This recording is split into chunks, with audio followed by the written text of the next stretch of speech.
So finally the day has come. നമ്മളെ exams ഇപ്പോൾ ആയി. Whether you like it or not, നിങ്ങളിപ്പോൾ ഒന്നിച്ചെല്ലാം കൂടി ചിന്തിച്ച് നോക്കാൻ നിൽക്കണ്ട. 1 by 1 ഓരോ എക്സാംസ് അങ്ങനെ എഴുതി പോവുക. Just last minute quick tips, ശ്രദ്ധിക്കേണ്ട കുറച്ച് ഫാക്ടേഴ്സ് പറഞ്ഞിട്ടാണ് വീഡിയോ കൺക്ലൂഡ് ചെയ്യുക.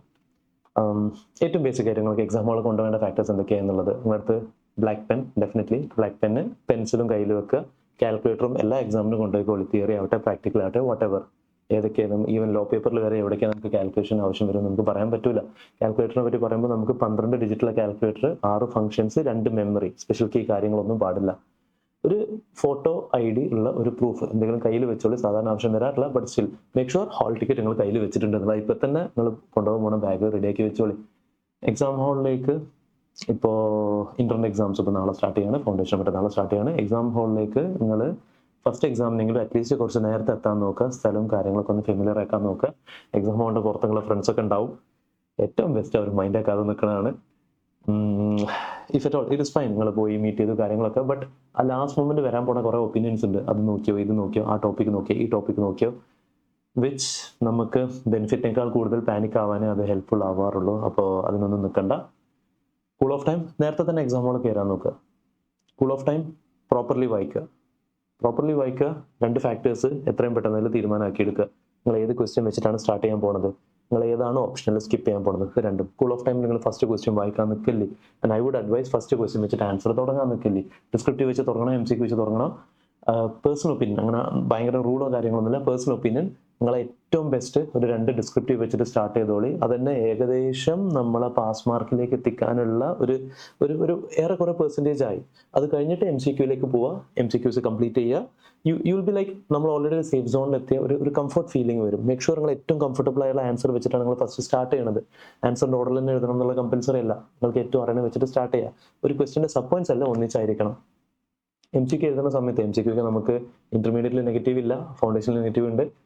MCQ എഴുതുന്ന സമയത്ത് മേക്ക് ഷുവർ ഈവൻ ഇഫ് നിങ്ങൾ ഓപ്ഷൻസ് വായിക്കുമ്പോൾ ഒരു ഓപ്ഷൻ ആപ്റ്റ് ആണെന്ന് തോന്നിയാൽ പോലും എല്ലാ ഓപ്ഷൻസും വായിച്ചിട്ട് അറ്റൻഡ് ചെയ്യണുള്ളൂ എന്നുള്ള ഉറപ്പ് വരുത്തുക. ഡിസ്ക്രിപ്റ്റീവിൻ്റെ കേസിൽ റിക്വയർമെന്റ് എന്താണെന്നുള്ളത് make sure very clear about it. Even if answer തെറ്റിക്കഴിഞ്ഞാലും അത് ആദ്യം തന്നെ വെട്ടാൻ നിൽക്കണ്ട.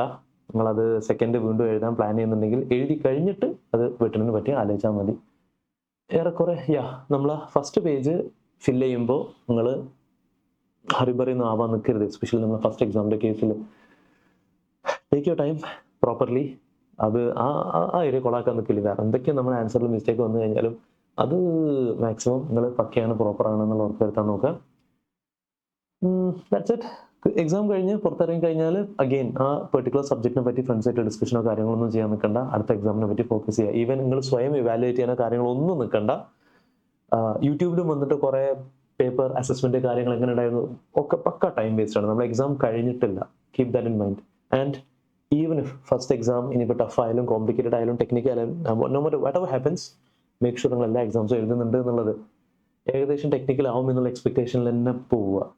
So that you expect for the worst. നിങ്ങൾ പിന്നെ എന്ത് കിട്ടിക്കഴിഞ്ഞാലും നിങ്ങൾ അതിൽ സാറ്റിസ്ഫൈഡ് ആവുക എന്നുള്ള പോയിന്റ്. ആൻഡ് എങ്ങനെ പോയി കഴിഞ്ഞാലും ഇവിടെ 100 മാർക്കിനേക്കാൾ കൂടുതലാണ് നമ്മൾ ക്വസ്റ്റ്യൻ പേപ്പർ വരുന്നത്. നമുക്ക് അതിലാകെ സബ്ജക്ട് ക്ലിയർ ചെയ്യാൻ ആവശ്യമുള്ളത് 40 മാർക്സ് ആണ്. ഒരു പോസിറ്റീവ് മൈൻഡ് സെറ്റ് വെച്ച് നോക്കിക്കഴിഞ്ഞാൽ അത് ക്രാക്ക് ചെയ്യാനുള്ള എല്ലാ സാധനവും അതിൽ മോർ ദാൻ സഫീഷ്യൻ്റ് അതിലുണ്ട്. I wish you all the best.